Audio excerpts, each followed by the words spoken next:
ख्वाब एगो टूटल तो टूट जाए दाए दिल, साथ एगो छूटल तो छूट जाए दा। सहिला सितम को सहू बेवफा के दिल, चल गई छोड़ के तो चल जाए दा।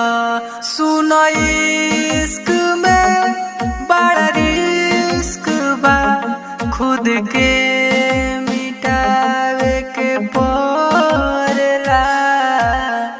मत रोवया दिल, चुप रह अब हो, रोवाला से गम कम होई ना।